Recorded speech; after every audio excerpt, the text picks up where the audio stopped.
want to go to the Ugandan parliament to represent, and how comes you ended up being outside of Uganda? Briefly, as we change gears, and I'll give over to Jody. That's my last question for you. Thank you very much. Thank you for that question. That's a very sensitive question. If you look at my age, and then you look at what lies ahead of me, you know this one should still be at school or be doing this, fighting for the future. But I want to ask this: what future is there to fight for if trying to be in that future is a crime? When we were growing up, back in school, they were saying, you are the leaders of tomorrow. Study hard. The teacher would even cane us, beat us. You are the leaders of tomorrow. You are the leaders of tomorrow. Tomorrow you replace us. We want you to be, better people ahead to lead the nation. Now I ask myself, the teachers were saying you are the leaders of tomorrow. And then me, I know I am a leader. I decided to follow suit with that, because when I looked around, the government is not doing much for the people.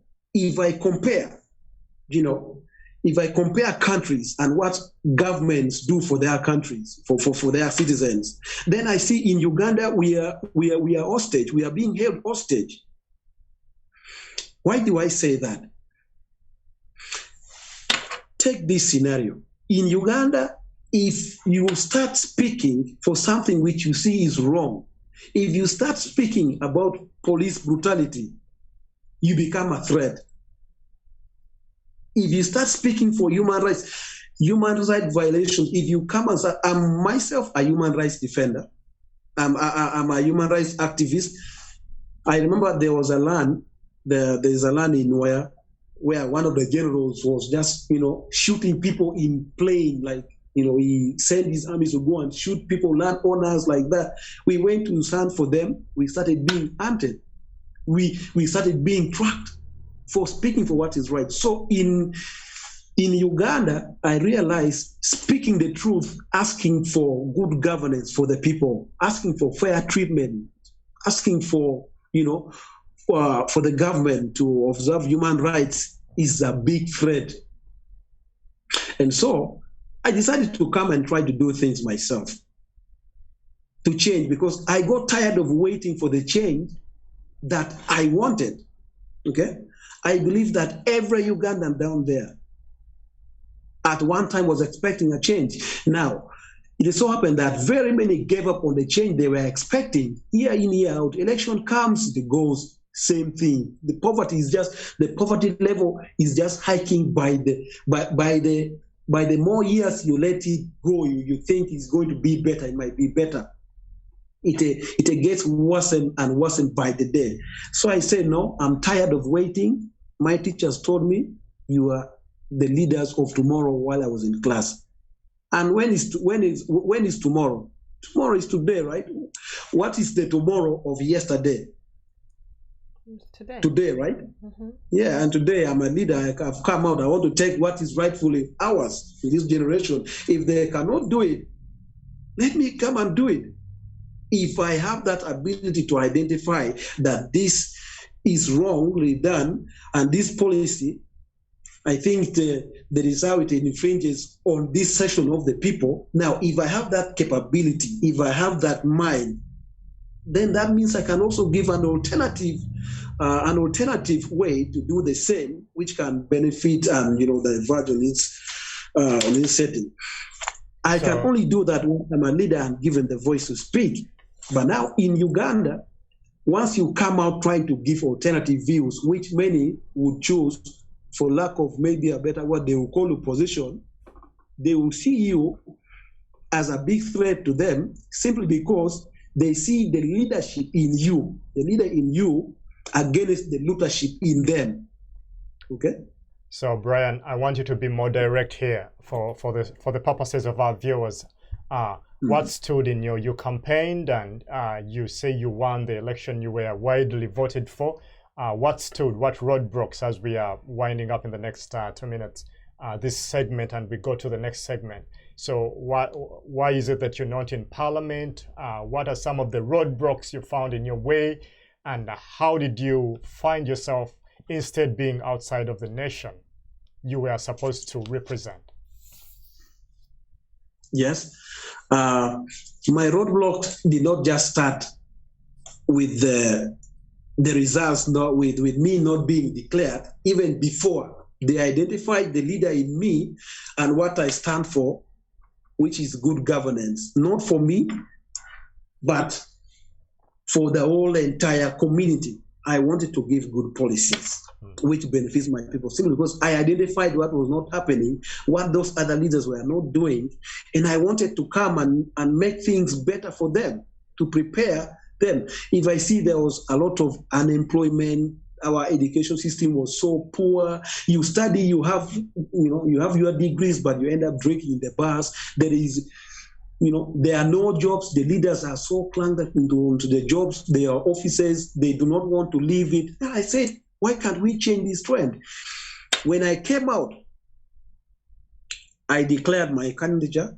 A lot of people saw it in me, the way I was standing for those human rights abuses without fear and favor. They were the ones who started saying, you will make a very great leader. And even before that, I was a leader before. I was the chairperson for National Universities and Institutions Students Youth League Uganda, a body that governs all the institutions of higher institutions of learning. I am the chairperson, and that gave me a lot of exposure. To not fear offices, to not fear entering offices, to not fear the office holders, but only respect them. So that's how I grew up, and that's what brought me into leadership. But then the people who were mistreating people, who were in the image, they were looters in the image of leaders, saw me coming out with a lot of threats. I was arrested very many times, multiple times, and not even arraigned in court. I would be arrested for standing for police brutalities, the land grabbings in northern Uganda, okay, and advocating for what is right for people, because I'm very quick to come out with alternative views. If I see this is not happening right, I come in, I chip in. So I was arrested very many times. It happens that at one time, it took during campaign, it took a whole community to come and protest at the police station to force the DPC to unconditionally release me. I heard him even saying, you release this man right now, make his bond, write his bond, you bring it to me, I sign. Don't mind about sureties. And if I had a case, I thought some people were supposed to come and stand for me. But the DPC, I heard him clearly saying, release him, bring this bond paper in my office here, I sign. Don't mind about those ones to stand for him, let him go. And so it went on like that. To know about my multiple arrests, you can go and Google Honorable Brian J. Mungo, then you will see all those things. If I am now here, on the 7th, I moved on like that with my campaigns. On the 7th of January, I was approached by some NRM person. He told me that he was sent from State House. They saw how I was doing my things and, how focused I was and what a person I am. He said they sent him from State House to come and talk to me since he spoke the same language with me. He speaks Acholi, so they used him to come and talk to me. I said, okay, what is it? They told me to come and talk to you. If you can accept, then what you do, we have 200 million for you. Then a car of 150 million, very nice car. And then we are offering you a job in government. Now, what jobs are those? I don't even know, but the jobs they give is maybe one of those, they are puppetism kind of jobs, just for you to be used. I told this guy, I said, I've heard you. I know the people who sent you, they are waiting for response from you. Go and tell them I did not join politics to gain riches. I did not join politics to get positions in government, to get jobs. I'm not looking for jobs. I am an ambassador of good governance, and my leadership that I stand with is a pro-people kind of leadership and not a pro-pocket leadership that I'm seeing today. And my coming here is to change this trend and make it be that is deserving of the taxpayers. The guy went. He used, I don't know what he used, but he left frustrated. And what he said, that it is you to decide. You have 2-3 days to decide. I never got back to him. And then that was a time for campaign. Around, that was on 7th, and then around 8th, 9th, 10th there. By the time we were winding campaign, I noticed I was being trailed by 3 men who are in plain clothes. And later I realized they are armed. They're having guns, pistols, and all these other things, moving, trailing me in all my campaign grounds. Even my residence, my home, they were telling me, because I used to ask these my people, they wanted to come and do a ground analysis of what happens, the support we are having. They would come. Now, these people thought we were establishing an office in my around where I stay in that center. They came, they send these people to sit there. When I come home late, they tell me, some people came here, you have to be very careful. They are having pistols, they come, and they just came and sat. Always, they sit there, quiet, they are hearing. They think you're having an office here. They trailed me, they got to know even where I live, where I sleep. They followed me up to there. And then it reached the time of, the time for voting. On the 8th, on the eve of election, first of all, let me clear the air. People are saying Northern Uganda voted for Museveni. I want to categorically clear this. Northern Uganda will never vote for Museveni.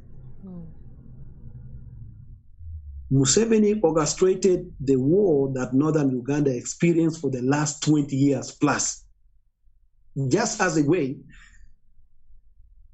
to cripple the leadership trait that was from the north. He made sure he is grown to Northern Uganda so that there is no issue of leadership that will recuperate from there. Again, that is why he confined us in the camps. He committed those massacres, which is unaccounted for up to now. Northern Uganda has never voted and will never vote for him. What happened is what I saw in my own eyes. On the eve of election, I saw soldiers being carried from that side of Elego. They were carrying soldiers from that side in lorries and lorries, bringing them. My constituency has a barracks, and in that barracks there's an opposite playground which has 9 polling stations. I knew that would be a bad deal. I stationed my boys in other polling stations, my agents. I went to that nearby polling stations near the barracks. I saw soldiers voting without even national ID. People were just voting. And to be honest, civilians, most of them did not get time to vote because the soldiers were brought in and was like, let them vote. They will go. They are supposed to be taken back. They vote from the time the election starts to the time they are supposed to go back. There are very many, and there are women. This is on record. There are women were voting, giving just money, 10,000, and then you vote as many times as you want. There. In fact, even one woman called a radio station in Gulu and said, hey, they were given 10,000 to vote as many times as they want. And this is what I saw with my own eyes. I was there. Now, it reached around 2-3. My agents were sending me the photos because I told them, be serious when you are there. Never be intimidated. They were sending me videos and footages, vote riggings. I was receiving them in my phones. Vote riggings, all these other malpractices, the time the ballots arrived there and who started voting, the restrictions given by the men in uniform protecting those things. Of course, they were given the instructions to know what to do or which kind of people they send me. I found myself around 3, surrounded by the men. I had footages I was taking myself of those soldiers voting and all these things. I was surrounded by men in non-uniform and others in uniforms. They started harassing me.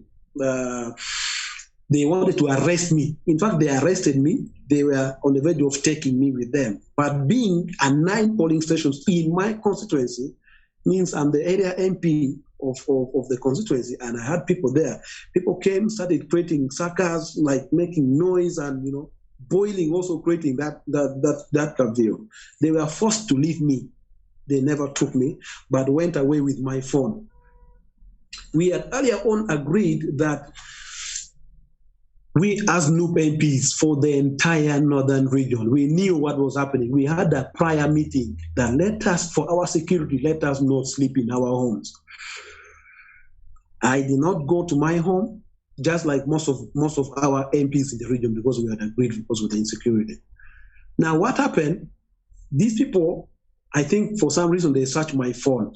They found the evidences and all these other things. They came back. My wife was there. They were now asking that, hey, where is he? Because I never returned back home, asking my brothers and those ones. Where is he? Where is Honorable? They are pretending to be my friends. Then me, I was just there. So sorry to cut you short, Brian. We are running out of time. But how did you manage to escape all this chaos? And I want to bring in my host Judy to also be part of this conversation. But as you're winding up, I know we're going to have to bring you back. It's very, very touching, Judy. Isn't it very touching? I'm on the edge of my seat.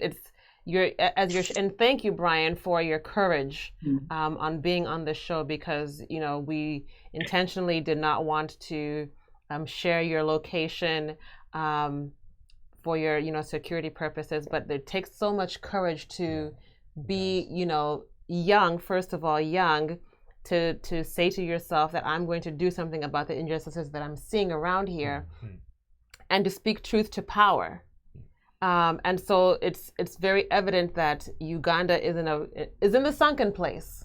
Yeah. There is a movie, I don't know if you saw it, I haven't seen it, but it's called Get Out, and it's the main character, there's this condition about being in the sunken place where there's almost like no spiritual light, where there's no distinction between good and bad.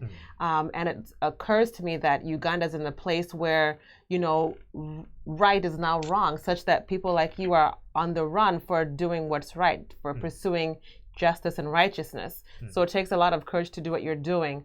One of the things that you said really kind of, they say, rattled my cage, that there's only a certain amount of ICU beds, but about over 500 MPs. And so even if all the MPs, including yourself, if all the MPs were to become sick and needed ICU beds, only a quarter would actually get treatment, the rest would have to die. And it's after 35 years of dictatorship, had this government set up, let's say 10 beds per year, we'd have more beds than we have now, more than double. But it has failed on more than one occasion to prepare for such a global pandemic as this. And yes, from the Western world's point of view, Uganda is a third world country. But even a third world country can prepare itself for a global pandemic with 35 years of leadership, 35 years of preparation. We've dealt with, Ebola. We've dealt with HIV/AIDS.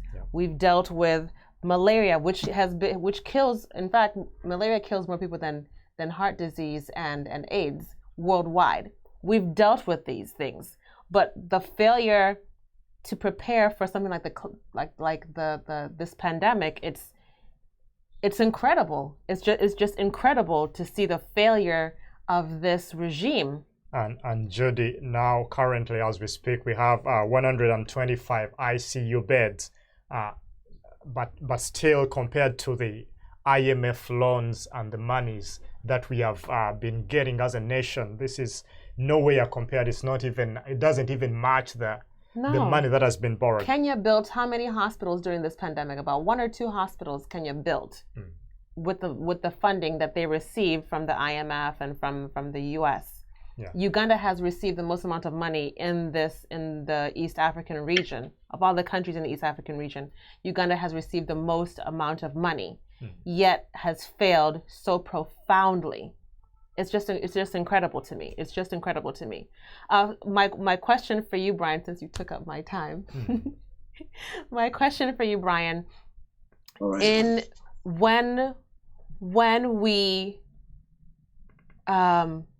When Bobby Wine is sworn into office, I say when he's sworn into office, and Uganda is has birthed herself. What is your what is your vision for Uganda? Because we see that right now it's not good. What is your vision? What do you want to see in the new Uganda? Thank you very much. If our president, the Ugandan's legitimate president, as we all know and as Ugandans know it, because yes, he won the election, that is no doubt, he won, but by use of guns and other things, the dictator has hung himself in power. If Bobi Wine is to be sworn in office, then that one, it's a sure deal. I know there will be good governance for people. Our healthcare system will be prompt. Our education system will be prompt. Because, why am I saying this? This is a generational problem we are facing. And it only takes a leader within that generation to identify those problems. We don't need no old hack or these old people, presiding over us for this long, and they fail to transit from the digital, from analog to digital. They are still stuck in the analog kind of mindset, not knowing that the problems we are facing right now is generational, and it needs those attachments and changes, which can only be identified and settled by someone from within the generation. Mm-hmm. Just like Alaon said, I am within the community. I was within the community. I spoke the problems I was going through, which happened to be the problems of the voters, the taxpayers who are there. So Bobi Wine being also a person of the generation, a generational leader, he knows best. And is surrounded by other generational sets and groups that knows whatever they were going through. At this time, I believe that Uganda will reach where it was supposed to have reached the last, even if 10 years, even if we give Bobi Wine only 5 years, Uganda will be where it was supposed to have been 20 years or 30 years back in 5 years. That's what I know. I will not say I think, because I know. I see it in him. I see the mind is that someone from a community knows what to do. Someone who sees and feels the pain of another person. Someone who cries tears, not these ones here instead of who you see only tears when he's laughing and then he's wiping. But for Bobi Wine and the leadership of the People Power, with all its, all its groupings, these are people who are looking at trying to fix things than create things. They are looking at trying to solve situations than create situations, like they are doing, like the government is doing, to create situations to enrich themselves. In this government, it is not like the policymakers, they make the policies and then the implementers, they go on doing a good job. The policymakers can make those jobs, can enact those policies, but in the government of Uganda, it is more of how much you milk from your time in office than how much you deliver while in office. So whoever is appointed in office tries to make sure that he or she milks, the liters, a substantial amount of liters of milk, while still in that office. That is why you see everything. I mean, let me take you back just recent. How many billions and billions of shillings were given? In fact, over 50 billions were given. Is it 52? Around 70 billion were given to procure masks to give all the Ugandans.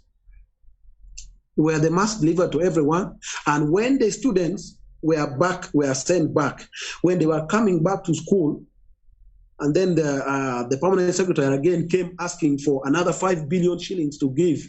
Is it 5 billion shillings for government to give to buy more masks to give the learners again? Now I'm asking this question: were these learners not part of the 42 million that the masks were to be procured for? Are they from Jupiter, from Mars, or they are from also here Earth? So these people, they are milking from their time of office. That is why service delivery is zero. Okay? Thank you so much, Brian. Dear viewers, you can be part of this conversation by calling 978-413-6249, and the number is also running on your screens. Back to you, Judy. Yes, thank you. I was thinking about the education of the children, having not been in school for so long and then sent back to be, back on lockdown. They would be then behind by almost like up to a year to 3 years, and it compounds. Yeah, so imagine, like, fast forward to a workforce that is behind educationally by 3 years, maybe like 5 to 10, because the system, first of all, is failed, and then they're behind because of this pandemic, and there's almost no way to catch up to where they should be developmentally, educationally. And so having a workforce where, people are graduated, if they do graduate, and they're behind scholastically, how do they compete in the world? How do they compete in the worldwide marketplace? It's a setup for failure, and it's failing. It's failing.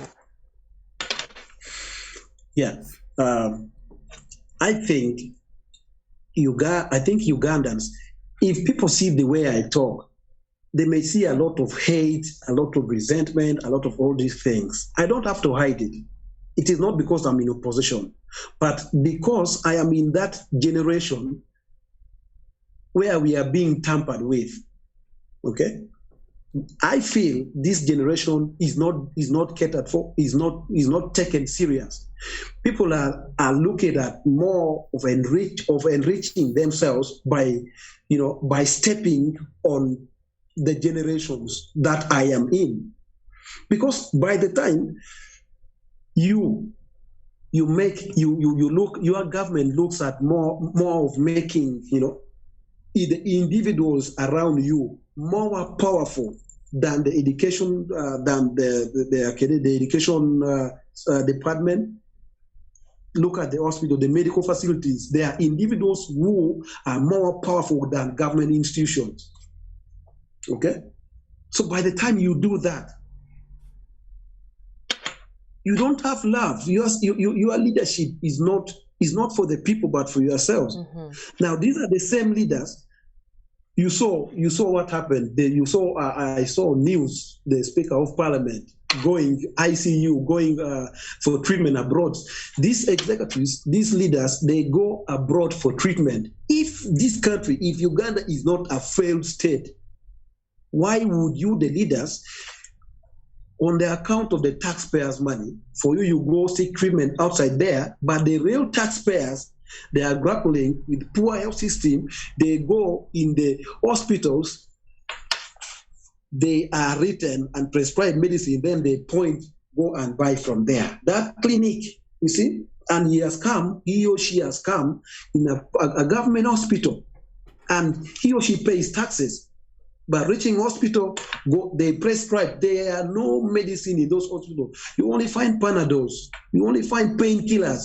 The serious medications you have to go and buy from the clinics, pharmacies, at a very expensive price, and yet you pay taxes, and it is your taxes that these people, the leaders, they use to go and make their daughters deliver abroad, both private jets, they both, first class, they go for treatment outside there. If with all the money that Ugandans has taken in loans, which apparently every Ugandan, if you know you are Ugandan, even when you are not yet born, you know there is a tax every Ugandan must pay, amounting to almost 1.5 million. That is what every Ugandan in Uganda at this time must pay, according to the debt, to the debt base that we have right now.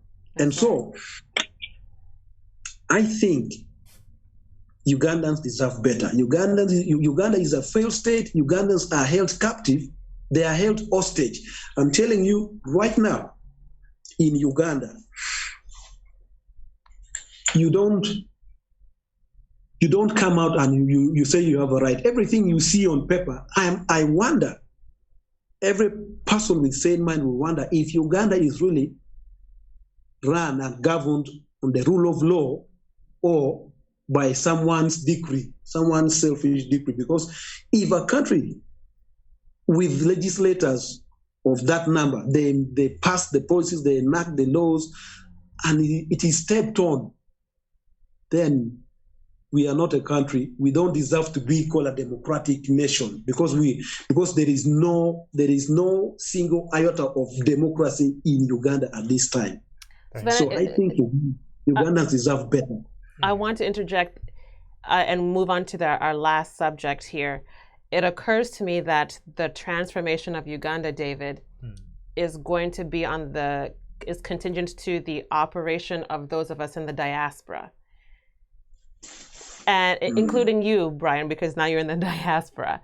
So for us to transform Uganda, to turn over, you can say, a new leaf, to elevate the healthcare system, the educational system, the agriculture, all of the above. It's for us in the diaspora, for all of us who are watching AITV, to bring everything that we have and have acquired to the table.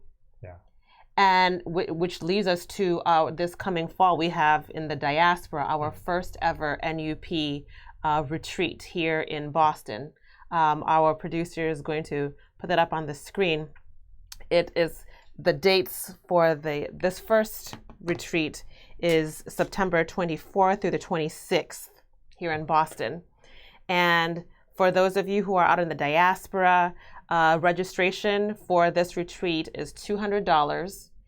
And we really emphasize that if you are in any other country outside of the US, to please have a visa interview scheduled first prior to your registration for this retreat, because the registration fee is non-refundable. So if you're outside of the United States and your plan is to come for this retreat, please secure first your visa appointment interview, and then you can register. We will be sent, the NUP chapters in which you are located will be sending out the letters for your visit here. Again, we're going to be advertising this more frequently, but this is September 24th through the 26th here in Boston, Massachusetts. It's the first ever NUP retreat. And at that retreat, we're going to be having these conversations, Brian, how we can, all of us here in the diaspora, bring all of our tools, all of our muscle to the table to transform Uganda and to get rid of this dictatorship regime. So that's what's on the table right now. Yeah. So Brian, your final remarks, because of time. We will have to bring you back next Saturday or whenever we have this show again. Thank you so much for the great story about your life story that you have told us, and the Northern Ugandan and the Ugandan story that you have told us and the viewers there. your final remarks in just a minute, and then we will close the show. Thank you for the time again. I think, first of all, I'd like to thank the people in the diaspora. I will not call myself in diaspora because me, I'm in hiding. But I'd like to send my big shots out to all those, comrades in the diaspora.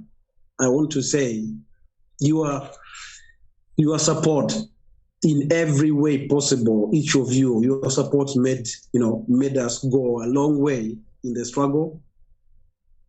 And I really pray that if there is one thing that we have to achieve is to tell the Ugandans that they are the ones to solve their own problems as Ugandans, and what we need to do is to remove fear. Definitely. When we remove fear, the strongest weapon that a dictator uses always is to instill fear in people. And by the time people lose the same fear, then he knows it's done. I have lost that fear of anything, but I still want, my being here is because I still want to be alive and participate. I do not want to just die, and on my grave they write, he died without a fight. No, that's not what I want. People should remove fear. I have not seen my family since election time. I've been like this, and where I am, I don't know when I will see them, but I pray someday I go and see them. And I want, for my daughter, who is just 1 year, I want a different Uganda for her. I want a new Uganda, not this Uganda that our parents left us. I want a new Uganda where you go to school, you study, the education system is okay, you study, you get jobs on merits and not on puppetism like what is happening in Uganda. You study, when you graduate, you go to ask to look for a job, you are not asked to first pay for that job. Someone who is earning salary in an office asking you to first pay for the job he should give you. I mean, you are just a student who just recently graduated. Where will you get money to pay for such things? I want a Uganda where, in fact, I want a new Uganda because it is not in this Uganda. I want a new Uganda where if you go to the hospital, our pregnant mothers, our pregnant women, they go to the hospital, they are treated with respect and humility. They get the drugs, they get the basic health care that they need. They don't improvise on a human life. Mm-hmm. The kind of Uganda I want is a Uganda where I want to live for my daughter, is that Uganda where human rights is observed, where police don't kidnap people, soldiers, plainclothes soldiers, they come and kidnap people like they try to do to me, where a Uganda where people are not intentionally shot at, and then some people who are supposed to be ashamed of themselves comes and say they were hit by stray bullets. Who does that? That is not the Uganda I want for my daughter. That is not the Uganda we want to live. And we are in this generation, we need to remove fear and sort our problems because no one is coming. Thank you so much, Brian. That was really very powerful, and what a way to end the show. And then before we end, yes, I would like, I think I would love to be a part of that conference. Since I represent a whole region, I think it would be a good thing for me to be there. I have to represent them so that they will know that we are also represented. Thank you so much. We'd love to have you. We'd love to have you. And dear viewers, in case you want to, for security purposes, if you want to get in touch with Brian, you can reach out to us. You can reach out to us through this number that is on your screen, 978-413-6249. And for any support, any help, any, dear viewers, feel free to reach out to us, and we can't give out Brian's information, but we will reach out to him. Thank you so much, Brian, for being part of this show. Judy, your final remarks, and we'll be out of here. You know, as you were saying your last remarks just now, you sound very much like South Africa, Mandela, like a young Mandela. His love for his country, his love for his people. You sound very much like him, and I assert that you are on the right side of history. And so I really acknowledge you, and we thank you for your courage. We pray for your family. That 1-year-old little girl has a very courageous father who is in her corner. And so we pray, and we are fighting for the victory that is assured to us for Uganda. Again, thank you for all of our viewers for watching. Thank you for participating. And we look forward to seeing you on our next show this coming Saturday at 3:30 p.m. Eastern Standard Time. Have a good night. My name is Judy Bukenya. And I'm David Chirabira. Education is the key to unlocking your family's financial future. At Burlington Community Financial Center, we help families resolve their financial complexities by working with them to create clear and meaningful financial goals. Thanks to our unique educational platforms and financial workshops, families can begin to live debt-free and have enough money to secure their emergency fund and long-term savings. At Burlington Community Financial Center, our mission is to educate families and guide them to achieve their financial dreams.